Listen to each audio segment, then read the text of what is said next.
feels like they've been building for a long time, but it seemed like finally the next level of Jason Tatum and Jaylen Brown and Marcus Smart, instead of being the young guys with Al Horford and Kyrie and Isaiah, now all of a sudden these guys were built to be leaders, and they had become leaders, and they had gone through a lot. And now they're about to be on their third head coach in 3 seasons. Let's not, and I understand it's still within the organization, and I get that, but the fact that this young team is now, after coming off of finals, and like, hey, can we build on this? We were 2 games away, from possibly winning a championship. That's like 2-3% better from each player.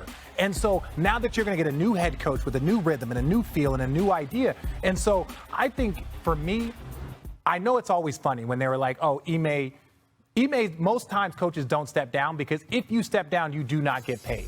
Typically, if you get fired, then you get all of your money. You get all of your money still. So coaches are going to always be weary of like, I'm going to step down, I'm going to step away. They're more likely, if you don't want me here, fire me. But in another year, Ime is going to come back and then try and coach this team the same way he had and had built up. That's going to be a very, very difficult process, not only for him, but for the players and the organization. Everyone loses in this situation. Richard, and you talk about that, what it could look like next year trying to come back. And listen, I'm told it's going to be a 1-year suspension. That's what they were finalizing today, and they would announce it at some point today. But it is not necessarily a guarantee that he is back in this job after a year.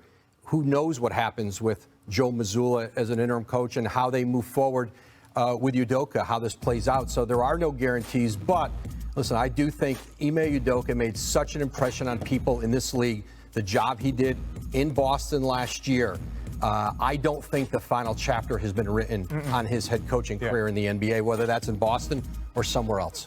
We've seen other high-level executives and coaches recover from things like this. Often it's in, to your point, a different place. And maybe that ends up what's happened here, because as you said, it's just cognitively, it's hard to figure out how this works. You just go away for a year. The team does what it does. Maybe they're awesome. Maybe they take a step back and you just walk back in the door and coach the team. It seems awkward and certainly strange. Well, the Boston Red Sox had that with Alex Cora. He was suspended for a year for cheating.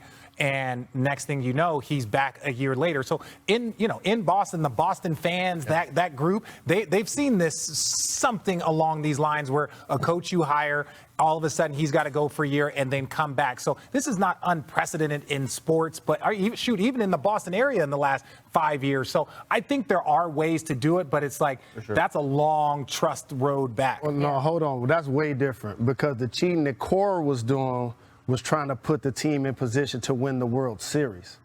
And so there was a level of, even though he was wrong, the other people understood that he was trying to do it for each person's best interest. In this case, Ime's on an island, and it's going to be hard to gain the trust from the ownership to front office, and then it's going to be snickers all around about what happened when the team hits turbulence. Imagine, before January 1st, this team was trying to find its rhythm. And he's done so very much to put himself in position to get this job. He's played all over the world. He's played in the NBA. He was an established assistant head coach. And it's just really unfortunate now that he gets his opportunity, these decisions are now potentially going to cost him that job. Well, and right now what we know is that it's likely going to be a 1-year suspension. Right now we are waiting for the Boston Celtics to announce the details, the specifics of what that will look like, and we will cover it as soon as we have that announcement.